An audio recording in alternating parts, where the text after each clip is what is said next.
So what you're going to see today is my overview of where I think Cape Fear Academy is. There are so many capacities of this school that I could talk about and tell you, so it's sort of hard to reflect on what I might think are the most important for you to hear, but I will do that, but please note that I can't cover everything in the amount of time that I've devoted to this presentation. Okay. Most of it you'll be able to see even if you're sitting way in the back, but there probably are a couple of slides that the writing won't be as easily discernible if you're sitting way in the back. I don't know why that's popped up. Oh, I know why. Okay, so we're ready to go. So yeah, there's a lot of data coming. And some of this will be really apparent, the data will make a lot of sense. But some of it may be like this. You might not know, well, what does this all mean? And so that's okay. I can't cover everything like I said. So if you have questions at the end, I'm happy to take them. If you want to hear about information that's not in this presentation, I can probably get that for you as well. So can't cover everything, but we'll give it a good shot.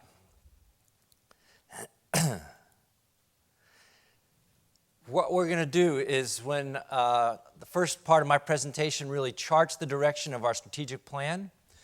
The strategic plan is in year 3. It's a comprehensive roadmap for this school's progress. It was developed by 100 parents, all of our faculty and staff, the Board of Trustees, over a full year of research and investigation, and it came up with the 4 goals that you see in front of you. So I'm going to talk about how we are progressing along those 4 goals, but I'm also going to talk about things that are important to the school outside of that plan, the specifics of that plan, extracurricular success. I'm going to give you a little feedback from the survey parents took in November. We got the data back towards the end of December, and I've started looking at it with my leadership team, and I have some results for you. Then I'm going to talk a little bit about what's new this year and how we're doing and what's in the works for next year. All right, let's start right away with the first goal, empowering academic excellence. And it starts right away with our youngest students. The powerful component of our Little Explorers program is that it does not just focus on the social and emotional development of our youngest children, which is obviously critical, but we feel we can do that and go beyond and start to teach our Little Explorers really important academic skills at the same time. The first one on there is, to me, incredible. When I see our youngest students in these little reading groups learning how to put sounds together and words together and wind up learning how to read at 3.5 years old on a literacy level of a first grader, it's pretty powerful stuff. And the interesting thing for me about this is when you look at the literature, what is connected to academic success in schools and college and beyond, early literacy is at the top of academic skills as a predictor of future success. There are other skills I'll get to in a little later that predict it, but in terms of academic skills, it's all about literacy. But we do more than that. We start them thinking mathematically, learning how to collaborate. And the result, I think, of the strength of this program is that for the 3rd consecutive year, our LE program is full. And this year, we've actually started a weight pool. Next year, it's already looking really strong enrollment for the Little Explorers program. Okay, from Little Explorers, we move on to the other 3 divisions of the school. And I'm going to show you more concrete data because we start formal testing of students in grade 3. And from those formal objective tests, we can look at the data that our students receive and compare them to how other students perform both locally, within North Carolina, and around the country. And we do that via the ERB tests in our lower school and our middle school. So the first thing that you see here are the results from the last 2 years, the number of subtests where our CFA average student outscores independent school average students. That's pretty powerful results. Let me state that again. If you look in spring 2015, the tests that our 3rd, 4th, and 5th graders took last year, on every single subtest, what are the subtests? okay? There are 7 subtests. Every single one we outperformed independent school students around the country. Pretty powerful. Spring 2014 was strong too, but not quite as strong. So great results from our lower school students on these standardized tests. Now, that's a high bar. We like that, okay? But we set an even higher bar that we look at too to gauge progress. And that is, are there any areas where we outscore our independent school peers by greater than 10%? That's a huge difference, okay? But we want to see both where we outscore them, and maybe there are places where we don't do as well, and we're really underperforming. So we want to see that as well. So what do we find? Spring 2015, the most recent results. It differs by grade, okay? But third grade, there were 2 subtests where we outscored our peers by greater than 10%. Fourth grade, 5 subtests. Fifth grade, none. Not as strong. So fifth grade's interesting. We outscore our independent school peers in every subtest, but not by greater than 10%. Another way to look at this, then, is where are we outscored? How about the other end? Are there areas we really need to worry about? So in spring 2014, there was one where our fifth grade was outscored by greater than 10%. So we take a look at the curriculum, try to figure out why that occurred, look at the students, and try to make gains. And you'll see actually there was a gain made in that area. Because the other way to look at this data isn't just by year, but look at cohort groups and see how they progress from year to year.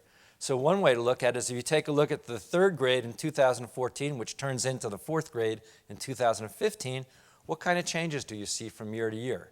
And interestingly, that group, 3 subtests where they outscored. Then in 2015, that improved to 5. Okay, then there's the other side of the coin though, all right? Fourth graders moving to fifth grade didn't do as well. Where they had shown real gains and real strength in fourth grade became no areas where they were greater than 10%. Still outperforming their independent school peers, but not quite as much. So we will track that and look at it to make sure that that doesn't continue to slide. Okay, we want to look at that carefully. All right. So lower school, terrific progress academically as indicated by the ERBs. How about middle school? Okay, so if you remember that on every subtest last year in 3, 4, and 5, we outscored independent school peers. In the middle school, that continued to grades 6 and 7, where we outscored them on every subtest. Only in grade 8 did we not do that. So it was a mixed result in grade 8th grade. In 8th grade. On some subtests, independent school students did better than us. Others, we did better than them. When we looked at that, by the way, and looked at our middle school program, the area that we're focusing on that we feel we can do better is middle school math. All right. And then again, you want to track cohort group, slight improvement here. Even though only 3, the year before as 7th graders, that group only outperformed independent school peers in 2 subtests and moved up to 3 subtests. So while it's not as strong as we'd like, there was some growth in that group from 7th to 8th grade. Middle school academics. Now this highest bar, this greater than 10% level, how do we do there? You can take a look. So the 6th grade, 3 subtests greater than 10%. 7th grade, all 7. That's a pretty amazing group. That happens to be our current 8th grade, where they outscore by greater than 10% their peers in independent schools on every single subtest. Unusual, strong group that continues to excel. The 8th grade, interesting. So while there were 3 subtests where we were outscored in 2014 by greater than 10%, not anymore in 2015.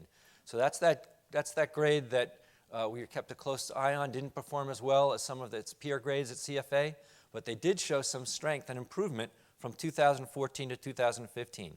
We no longer have any places where we're outscored by greater than 10%. So again, this is a really high bar on both ends, and we'd like to see that we're meeting this with some of our classes on some subtests. So on the whole, really strong middle school results, but with some areas to focus on, particularly some middle school math. Okay, now we move to the upper school. And the key here is we stop giving ERBs, all right? We give our ERBs in grades 3 through 8, and we give other nationally normed standardized tests. I'm going to start with the most powerful ones, which are the AP exams. And AP, it's a national curriculum taught throughout the country, standard curriculum. Students from all over the country, public and private, take the same exams at the end of the course. And depending on how you do on the exam, you can earn college credit at some universities within the U.S. Only at CFA do we require AP students to take the exam. That's not, let me qualify that. So it's a little bit different. So when you take this AP course, the AP exam is given in May. Schools have different policies on whether they require students to take the exam or not. At CFA, we do. And there are a number of reasons for it. We want students to make a commitment at the beginning of the course, honor that commitment all the way through, and see how well they do at the end. It's a real test. If you know you can opt out of an AP exam at any point during your year, I think it impacts what you will put into it, and you never get a really true test of your capability. So one of our ways that we try to go further is we require them from our students. And so what I meant, actually, only at CFA, when you look at our public school peers, we're the only school among this group that requires it. Independent schools, you'll see in a minute, have different practices. So I show you the comparison here with public schools because I'm unable to do it, by the way, with ERBs. The public schools in this area don't take the ERBs, so we can't get a read. We can't use them as a norming group. But when we get to the upper school tests, we can, and it's important to see how our students do compared to their peers publicly. This is a powerful result. It's been consistent over the last 3 years, and we've peaked last year, actually. So you have the percent of seniors taking at least one exam, which is pretty powerful. 93% of our class takes at least one of these college-level courses when they, in their senior year before they graduate. Great. It's great preparation for college. We actually have, our concern is on the other end, not that students don't challenge themselves here and go further. We have students who take too many of these, and we have to try to get them to scale back because it creates a lot of stress if you, try to take a full college schedule with 4 or 5 APs on top of what you do here on a daily basis. Anyway, that's a different story for a different time, but the results here are pretty impressive. 93% of the exams taken last year earned a 3, 4, or 5, which is the passing rate. 5's the highest score, 1's the lowest score. Now, okay, so that's locally. How do we do compared to the top private schools in North Carolina? What's that pattern? And again, it continues to be really positive. We outperform quite a few of those schools. And these are the schools, by the way, that you saw in that first slide. Gosh, I don't even remember it. There was a slide that showed us how we compare to these other schools demographically, how our Wilmington compares. We don't have the advantages some of these schools have, okay, in terms of drawing from a large market, in terms of professionals in their community, etc. So that's the bar 3, 4, 5. There's a higher bar, too, that we look at. Again, we really try to measure ourselves on higher bars. So a better score than a 3, 4, or 5 is a 4 or 5. When colleges look at these scores, some of the colleges in this country will award college credit to your high school class if you earn a 4 or 5 on these tests. So it's a higher bar, it's of interest, and last year we hit a high at Cape Fear Academy where 71% of all the exams taken, by the way, there are about 250 exams taken by the students at this school, and 71% of those exams earned a 4 or 5.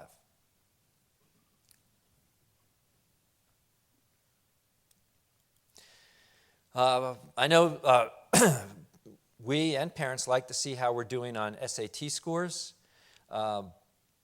We continue to do well. To me, the most powerful result here is the writing score in 2015. It's the most powerful result because we obviously did well, and it's a strong skill that students need at colleges.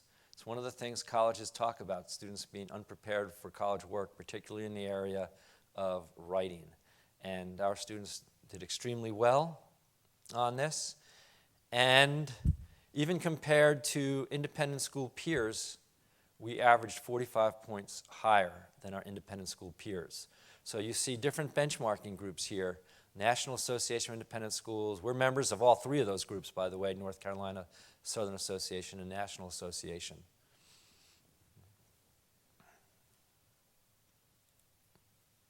All right, and then locally, how do we compare to our peers locally? Well, not surprising. And one of the reasons I really like to show this slide is because for me, it emphasizes maybe one of the great advantages, I think, of coming to a school like Cape Fear Academy or another top private school is that the atmosphere at the school is conducive to going further, to academic learning, to preparing oneself for college. When all the students around you have that same vision and goal, it makes it much easier for students to meet that goal and achieve. You know, lots of times we call it, the cool to learn atmosphere.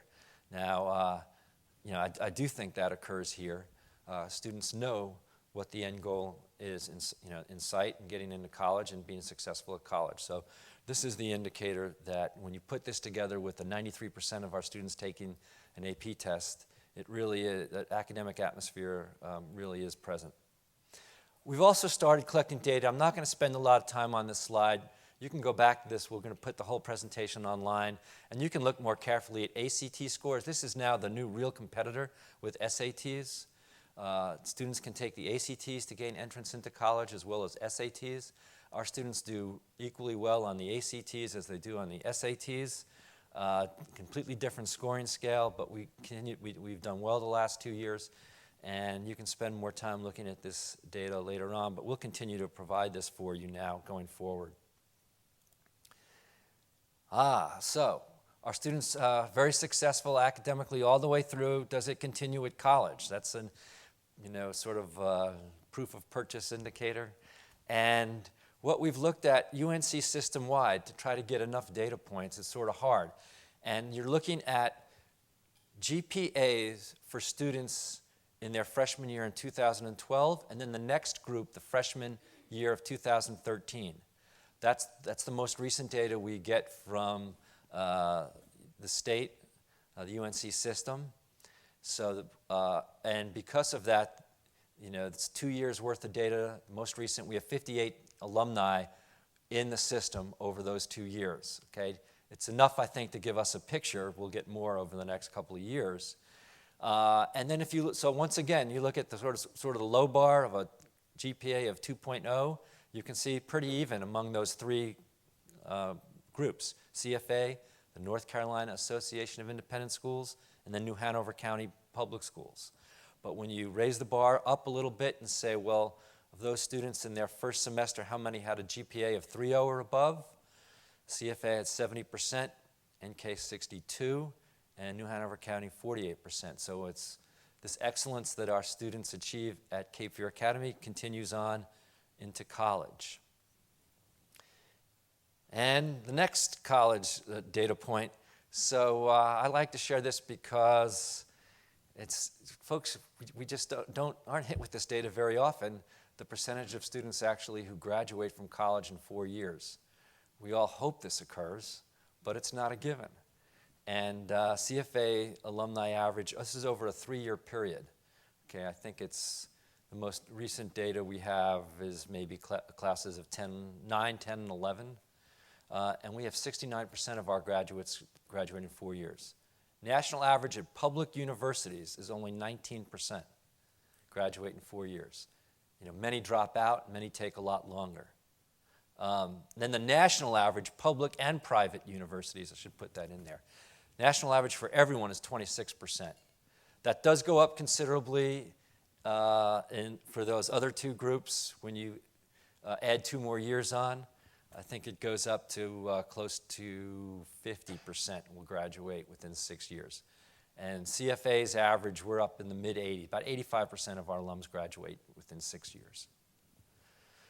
But important stat. And then the last stat I'm going to show you with academic excellence, I do like to update this and give you a sense of where our students are headed off to college. It's a much bigger list than this. This gives you a flavor for it because what it includes in this list is some schools that are out west. Our students do go to the university system out in California. We have a couple at UCLA now, Stanford, and University of Wyoming. So we do encourage students to look beyond the regional area in which we live, although there's certainly lots of schools like that on the list, and look nationally, because the best part of this country's educational system, by the way, I'd love to be able to say it's the K-12 system, but it's not. It's the university system. Almost 5,000 universities in this country, and they're amazing. Many are amazing. You can get a great education here from so many universities if you're willing to look a little bit more carefully at what these schools have to offer. Really, it's an amazing opportunity. So, academic excellence. Oh, not done. That's the objective data part. So I've got to give you some sense of what's new and what we're working on to make sure we maintain this excellence and even improve it.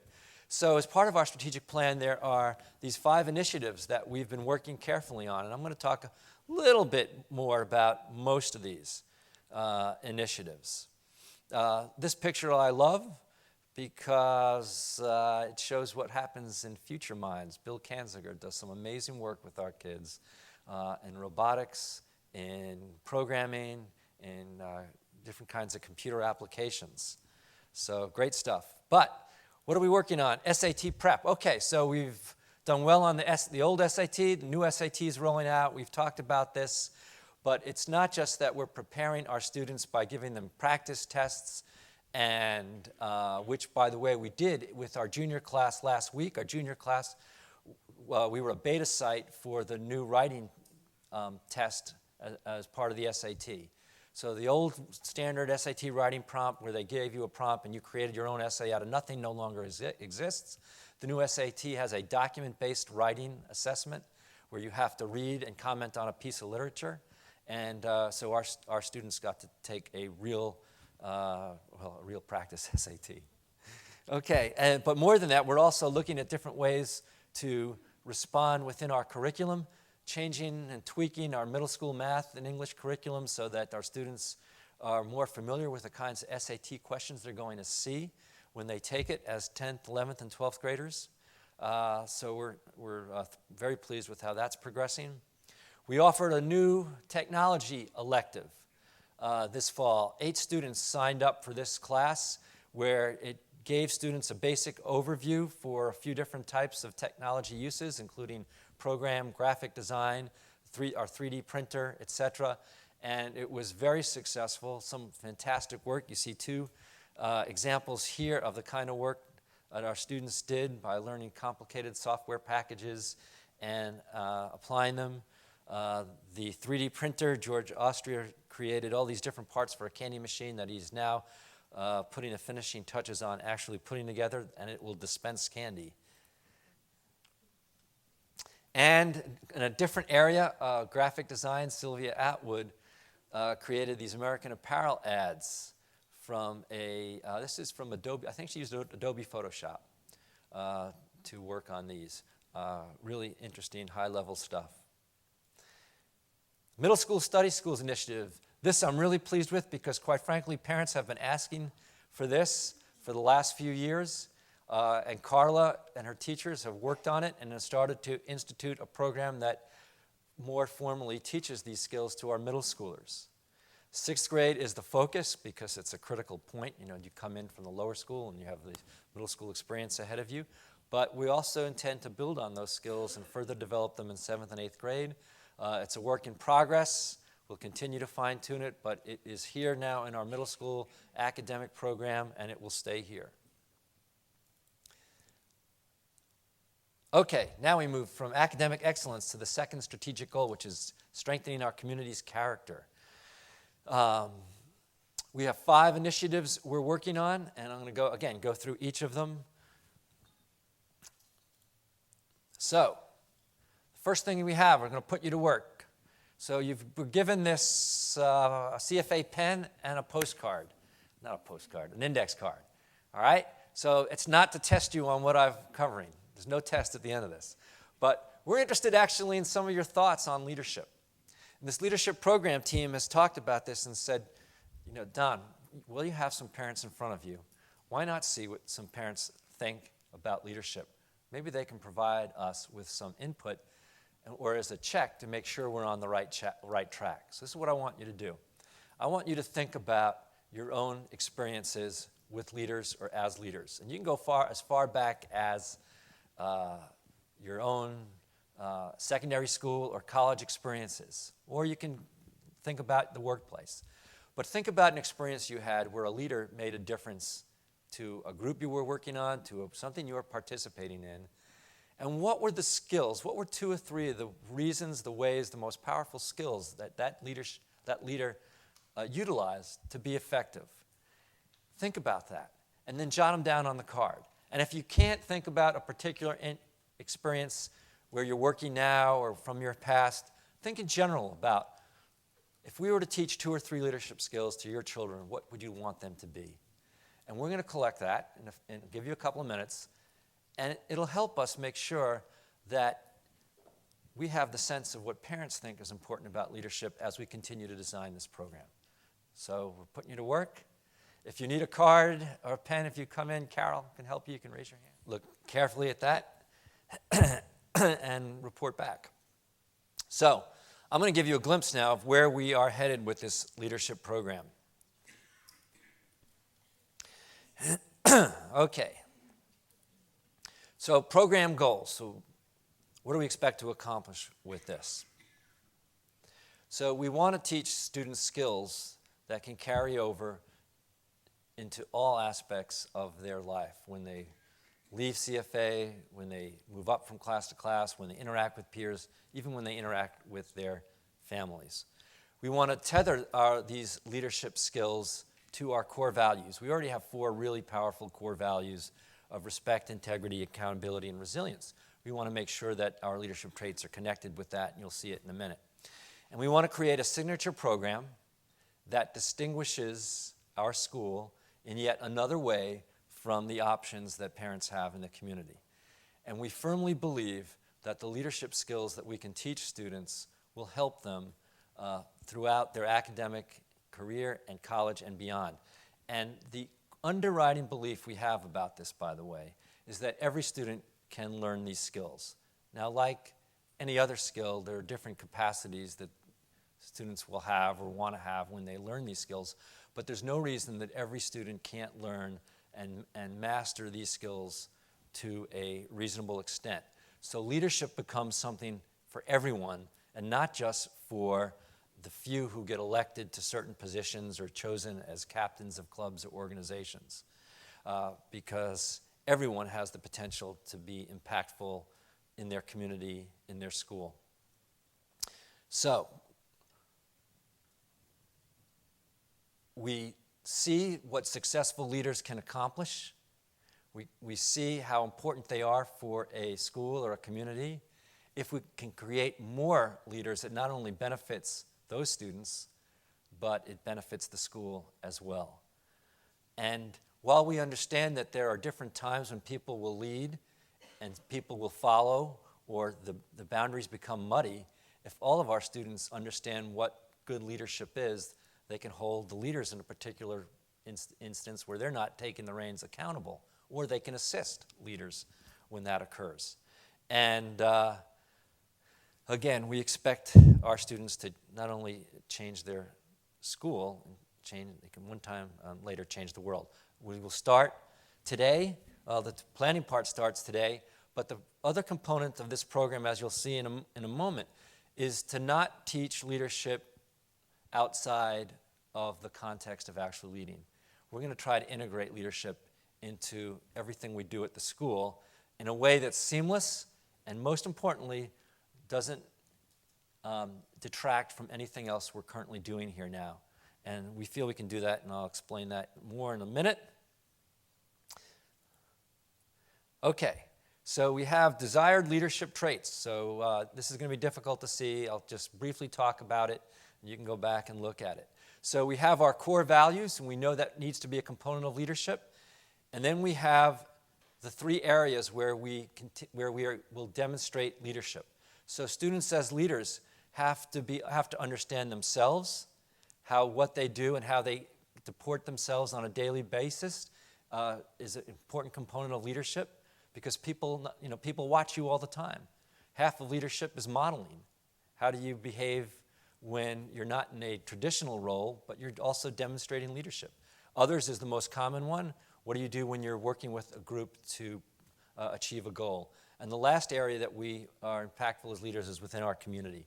So you have self, others, and community, and then we have the behaviors that we want to see our students master in each of those leadership modes and demonstrating our core values.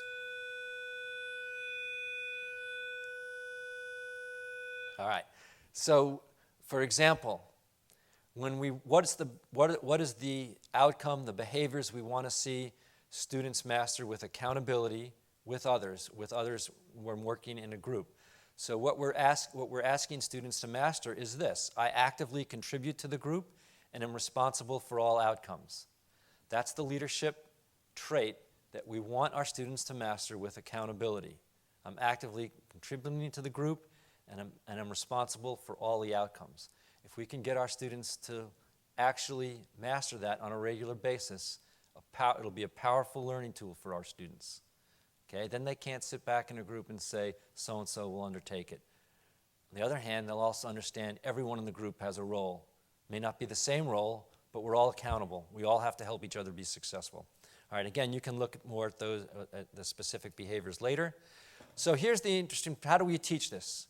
Okay, it's a holistic approach, which means we're going to integrate it into academic work. All right, so when teachers are working with students in groups in their classes, they're going to make sure that the behaviors that we want students to exhibit are present. They're going to teach them those skills as part of that lesson. Does it change the way, the content of a course? No. I rolled this out to my head of schools advisory board last week, upper school students, 8 upper school students. And I asked them, what do you think about this skill? And one of them said, well, there's some teachers who aren't going to do this. And I said, right, we get that. Right? It's not going to be integrated in every academic course. And then another student said, right, but we're already doing so many group projects, it's going to be easy to do this. So the notion isn't we create new projects, new ways, change the curriculum. Now that a teacher might decide to do that a little bit on her own, but there's enough going on right now where we can just teach these skills within the coursework already covered. Social integration, another interesting lesson when I talked to my upper school students about this. So we're going to teach these lessons in lower school guidance, middle school, and upper school advisory, vehicles we already have here to teach social skills, emotional skills, etc. to students. So upper school students, I said, what do you guys think about this? And they said, don't put it into upper school advisory. And I said, why not? They said, well, not all the teachers treat advisory in the same way in the upper school. So basically what they were saying is upper school advisory has a sort of a different focus. It only meets once a week, and sometimes not even once a week, for about 30 minutes. It's not the right venue to teach this. I think they're right. And they said middle school and lower school, perfect. So interesting. So again, not putting it where it's not going to be a natural part of our program. So social integration. Extracurricular integration. So we're going to roll it out by working with 3 teams and 3 clubs that want to volunteer to receive this training, this leadership training, so they can work with their organizations in an effective way. Again, we're not going to institute it school-wide. We're going to work it, slowly develop it. And then finally, a major division event. We're going to have a capstone leadership project in each division. That is the one part that may be new. I say may because it's pretty clear that in the upper school we already have a capstone leadership project program. And it's called Outward Bound, all right, which requires students to work. Our 12th graders go to Outward Bound. They're divided up into 5 groups of 10. The kinds of skills we're already working on are similar to what we want to teach our students about leadership. So we don't have to create anything new. We might do a little bit more specific teaching of leadership in the Outward Bound program, but it's not going to change that program, and I think it's a perfect venue to draw upon. Middle and lower school will have a new capstone project, and we have some neat ideas that you're going to hear more about in the spring when we finalize this, but I think they're going to be really exciting programs for the middle and the lower school. So integrated slowly into all aspects of our school. And the outcome, I think, is not only going to be outstanding leaders, but I think it's going to change the way kids interact with each other on a normal basis. Because the skills that you teach for good leadership should carry over into every walk of life. All right, almost done with this. Let's see. We have adopted the name Leaders for Life with a new logo. There will be materials to give you a sense and to create excitement, and T-shirts. Got to have T-shirts when you have a program, right? Okay.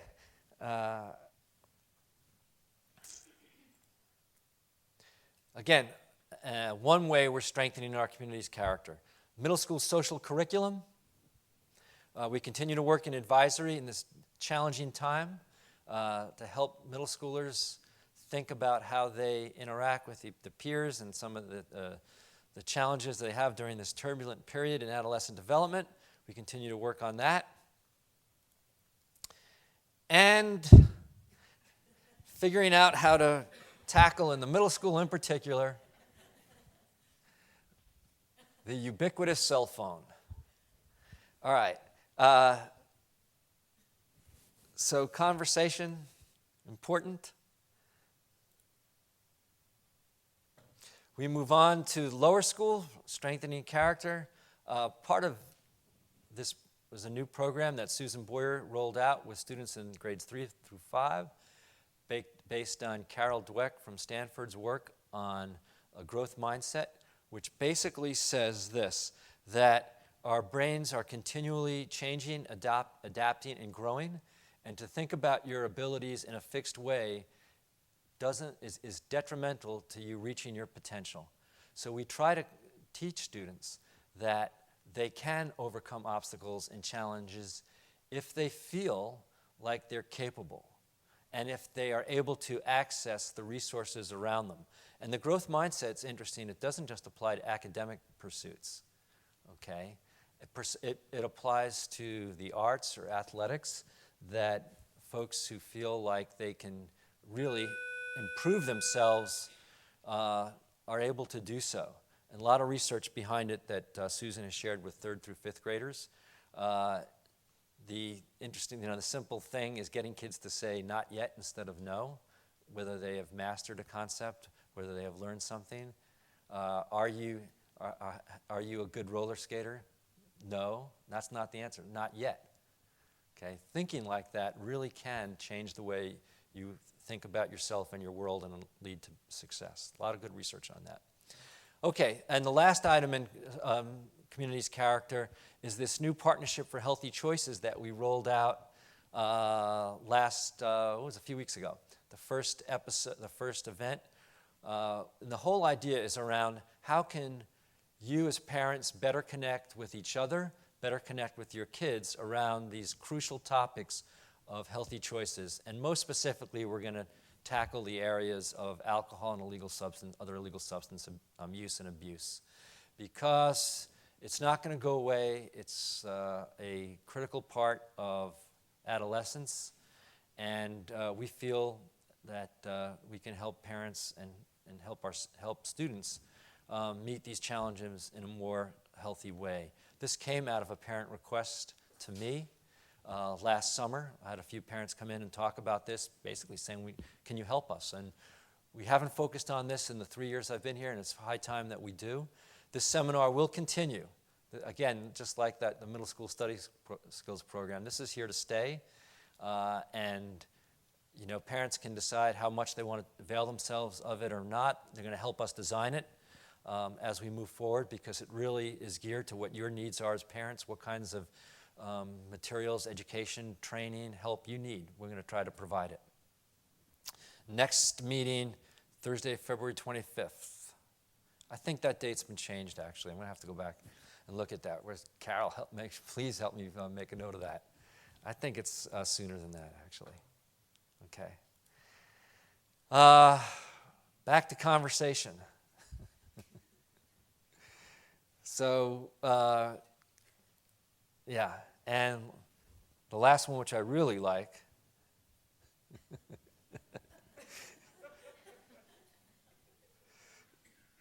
so yeah, what we do with these devices and how we use them is pretty critical.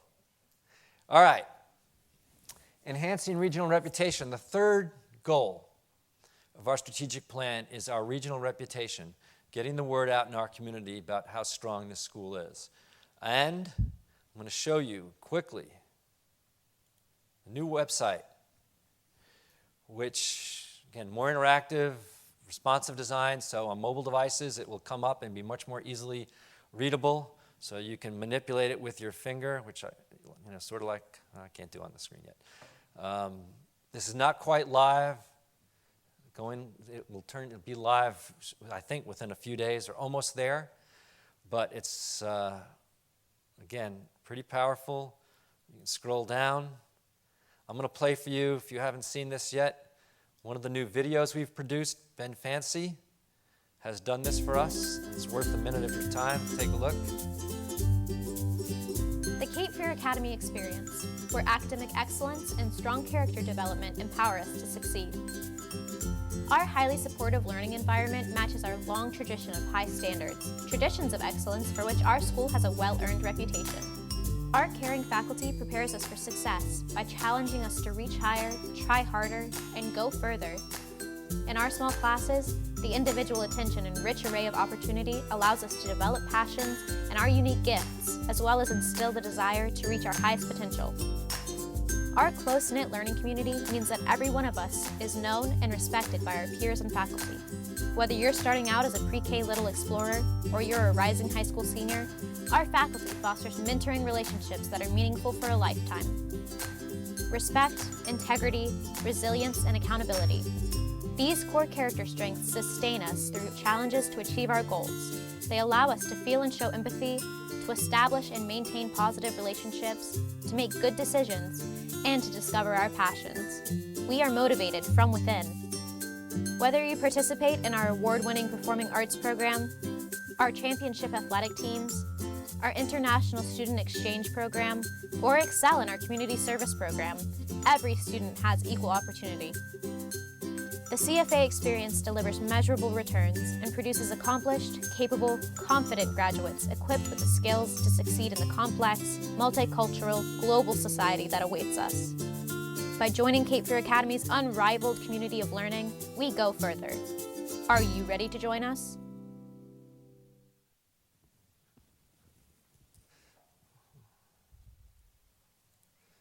Okay.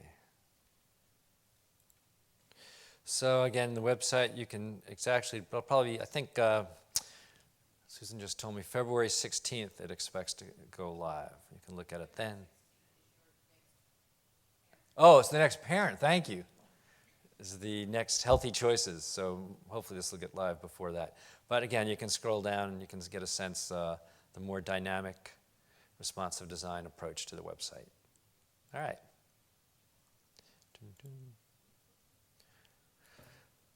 Okay. Again, continued work on enhancing regional reputation, other initiatives, a new board marketing subcommittee to help the school in this area, producing, again, we think are more dynamic, powerful messages about excellence at the school, and you see some examples here. And the last goal we're working on is securing sustainable finances, and you can see the initiatives there. We are undertaking a capital campaign feasibility study to determine whether this is a good time, particularly coinciding with our 50th year anniversary as a school next year. Is it a good time to undertake a capital campaign and raise money to strengthen this school in the years ahead? And we're going to look at some different things that we'd raise money for. You know, we're looking at people, place, and program. The place is interesting because we don't need too much in the area of physical facilities for the school. The school is in a great place. The two things that come right to the top, really the only real needs we have right now with facilities are science labs for the middle school, 2 new science labs. That's, I would say, is our only real need. It'd be nice also to have a new sort of front of the school, a new admissions office so we can better present our school to our parents. But the real crux of any capital campaign for facilities would be for 2 middle school science labs. In addition, we have needs with faculty professional growth, development, compensation, and benefits. So if I was going to, and I am going to advocate for one thing to raise money from this school, it'd be so that our faculty, who are outstanding, can have professional growth opportunities easily accessible so they can continue to be outstanding and strengthen themselves as professionals, and also to make sure that we can compensate them in ways that they can continue to work here and we can reach out and strengthen how we recruit new faculty and staff. So that, to me, would be the crux of it, and we'll see if that goes forward. The feasibility study begins actually in a couple of weeks and will take about a few months. In June, the board will decide whether to move ahead with capital campaign or not. And you've seen some of the other sustainable finance initiatives. We're looking at a new model for salary development that we're going to roll out in a couple of months, we hope. But again, it's based on a way to compensate our faculty and staff fairly, competitively, and reward excellence. So the other part of sustainable finances is enrollment, a critical factor. You can take a look that retention dropped a little bit last year. Not thrilled with that. I'd like to see retention back up to at least meet the NAIS day school average, which is here. I'd like it to be at least at 91% and eventually get higher. It's critical. Enrollment is increasing. We're thrilled with that. Opened at 604 in this current year, and working hard to make sure that we open again next year at 604 or higher. We'll see. And the other important part of this is it's not enrollment at all costs. We're very mindful of trying to admit students who are mission appropriate and fit our school's profile. There is a wide range of abilities that we can successfully work with, but we do have limits. So in terms of entrance exam testing, you can see that we've raised the bar a little bit over the past 4 years. We're in a place now that we're a little bit more comfortable educating students at the school, because the wider the range, the less effective our teachers can be with all students. So we do try to have some control over the students who enter CFA. So again, it's important. It's not enrollment at all costs. Okay, quickly I'm going to go through student performances and then wrap up. So the highlight of this slide is the top one, most important statistic. 92% of students actually participate in at least one sport. It gives them an experience that they wouldn't have at many other places, and we're able to then emphasize participation, getting kids involved and helping them grow, but we can also at the same time maintain some excellence. So we do have some championship teams, but we also have lots of teams that just perform well and kids have great experiences. The arts are continuing to be a strength.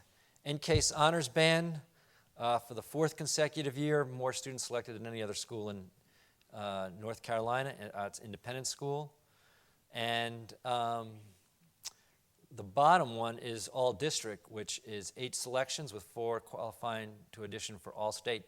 The bottom one mixes public and private school students. So Becky Best continues to do a great job encouraging, supporting students who have a real interest in music and band. In the arts, again, what I find most powerful is our students won 29 awards, and many more than that sent their work to be adjudicated, which is putting yourself out there, letting yourself be judged. To me, that's the real powerful indicator of excellence, that students aren't afraid to submit their work for adjudication, or in the other slides, students aren't afraid to audition for an honors band. And we had 2 Gold Key, the highest level winners, which you see there. Okay. The arts. Oh, so our yearbook and our newspaper also achieve excellent results. Third consecutive year, the highest award for our yearbook, which is fantastic. And this year, also kudos to 2 employees who are recognized at the state level by this association for their outstanding service over a period of time to helping students with journalism and yearbook work. And NCTC, our drama program, continues to be exceptional, winning a whole host of awards at the regional competition this year. What I particularly loved about this year's performance is Stealing the Teeth from the Monster While It's Not Looking was an original play written by our students with help from Jennifer Avery, our director. And that is not easy to write your own play and have it be successful. Not easy at all, and the kids worked extremely hard on it.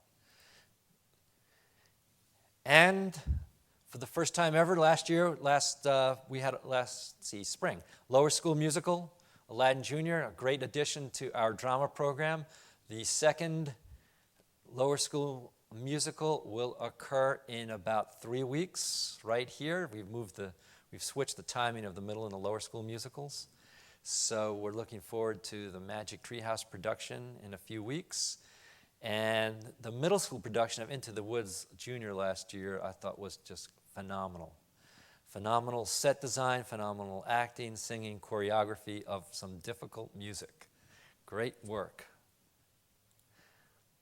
Okay, community survey results. Briefly talk about this. Again, there'll be more data released in the next couple of months about the feedback, but this is pretty powerful stuff right here. So, we've given different surveys over the 4 years that I've been here. This past fall, we gave the Southern Association of Independent Schools Stakeholder Survey. In spring of 2014, we gave NAIS's survey, which we had some problems with and the data that they presented. But 2 different surveys, there was one question that was similar, or identical actually, on both surveys, which is asking parents, employees, everyone, how likely would you be to recommend the school? Okay, it's a key promoter question that many businesses ask of their customer base. And what we found was, from spring 2014 to 15, we looked at those results, and the upper school actually did not meet the SAIS benchmark. So roughly 100 schools in the Southeast take this survey, and 66.9% of the parents give the highest score on that question, being very likely to recommend the school. That's the benchmark. Our upper school parents fell below that. We're going to look at that and try to figure out why and what we need to do to strengthen our upper school parents' perception of the school and ability to recommend it, because it's critical. Middle school, over that 1.5-year period, difference in these surveys, tremendous growth on that question.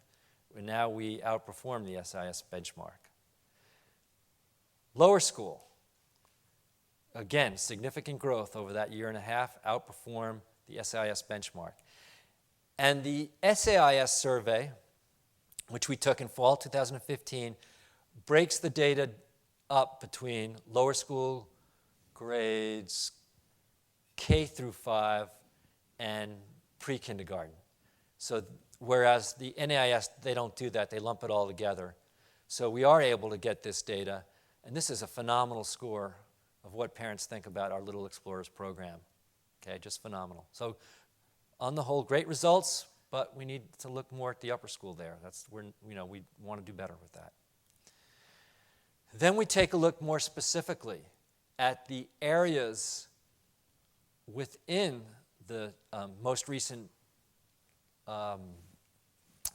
survey where we outscore our independent school peer parents.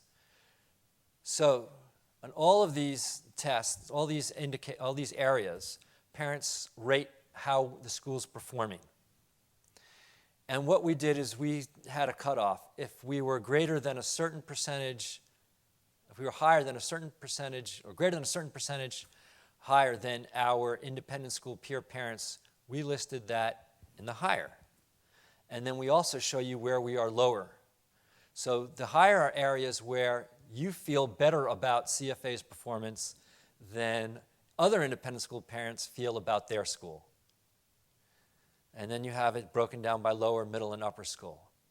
So, for example, our lower school parents feel that the academic rigor of our lower school, we do better in that area than other high school parents. The technology availability, the opportunities in the fine arts. You rate our school higher than other independent school parents rate their schools. So we think that's a strength. And then where do we lower? Okay, where do we need to really focus because we're not meeting your expectations? And you can see the areas there. The character education, I'm not surprised that has come out lower before, and we continue to make progress in that area. We're still not where we want to be, but we want our students to strengthen how they interact with each other and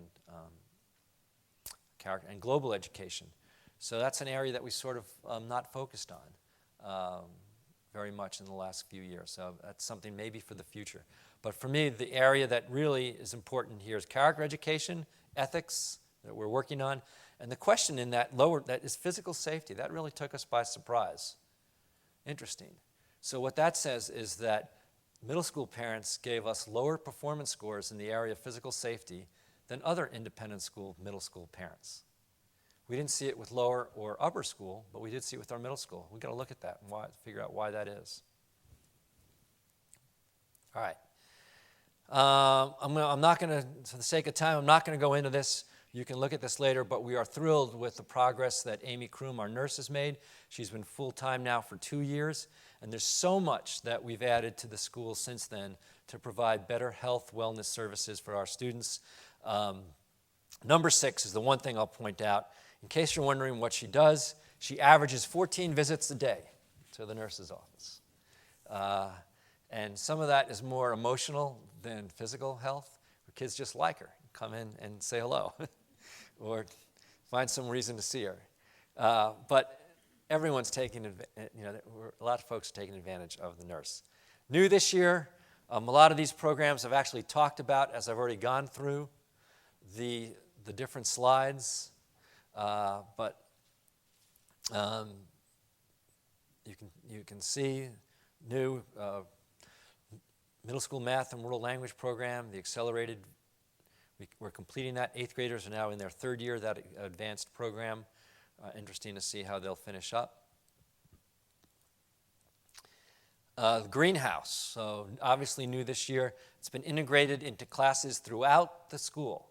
Now, your particular student may not have been in the greenhouse because there's 15 grades at the school and we can't get everyone in. But pretty good representation of students at different divisions using the greenhouse. New next year. So obviously we want to continue to strengthen what we're doing, and then we want to make sure we don't take on too much new.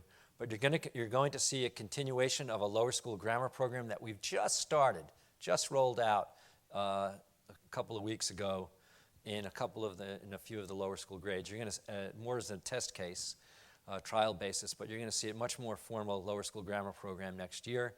The leadership program we talked about, we are trying to offer advanced placement studio art for our more talented upper school students in that area. Lots of stuff going on with the 50th anniversary celebration, and a renovated Cameron Trask Media Center in the upper school that makes it a much more friendly, inviting place for students to come study and collaborate. Starting to look at design elements in this. We're pretty far along, but you'll hear more about that in the next couple months. Tuition for next year. I got to leave you with the good news. So, interesting. We have taken a different approach. The board has looked carefully at tuition increases. So the challenge with tuition is to balance the need to continue to grow the school and provide for faculty and staff compensation and benefits, account for increases in medical and health insurance, and yet not price this school in a way that's unaffordable to parents. We are mindful of both of those. So and also we want mindful of trying to stay competitive in a challenging market. So you're going to see a different kind of pricing, a little bit different pricing structure. We continue to keep tuition flat in the earliest grade levels because in our area of Wilmington, there is the most competition for this pre-K, K age student. Lots of different options there, so we continue to keep that flat to attract people to this outstanding program. You see a decrease in first grade tuition. The notion there is this: it is extremely important for the school's long-term financial sustainability to fill the lower school. And we feel if we can reduce the jump from kindergarten to first grade, both for our current parents and for parents out in the community, we are more likely to attract some new first graders. So we have reduced the price there. It also coincides with the notion that we want to price this school more closely to what it actually costs to educate the students at each division. And therefore you see grades 2 through 5 going up by a smaller amount than middle and upper school, because it costs more to educate middle and upper school students than it does to educate our lower school students. So we're trying to get that more in line with actual costs without increasing middle and upper school too much so that it's it's unaffordable for our upper and middle school parents. So that's why you see a little bit different percentage increases depending on your division. So that's the overview of the tuition increase. The average for the school is 2.16%. Not a lot, but again, it's done because we think with that percentage, we can continue to offer excellence, give our employees a small raise and keep up with benefits, the increasing cost of benefits, and also, again, maintain excellence programmatically with that kind of increase. All right, and we're about done, and then I'll take questions. So in conclusion, academic excellence, I am thrilled with student progress. Academically at this school, students really do go further. We continue to work on our character, community's character, our students' character through a number of programs. It is an important aspect of the school, as you have told us. Continuing to work on regional reputation and feel good about the new website, new greater marketing efforts that we're undertaking. And the school is on solid financial footing. And most important, over the last 2 years, enrollment up, and I feel we're on the right path and going further. And I've covered a lot of ground, and happy to take questions, comments. Yes, Ms. Head. Okay. Yeah. Right. So good question. So the last strategic planning in it, the last big not financial, but facilities planning that was done about 7 or 8 years ago called for a new middle school. Okay? When we did our facilities survey of parents, of students, not students, parents and faculty and staff and the board a year ago, new middle school facilities didn't rise up to the top. So basically what we said is that where we're teaching our middle school now, the classrooms, the facilities they have are fine except for labs. So to build an entire new middle school building at this point didn't seem like a prudent move. We're not sure yet whether that's the right way to go. And the reality too is we have one new building opportunity on this campus.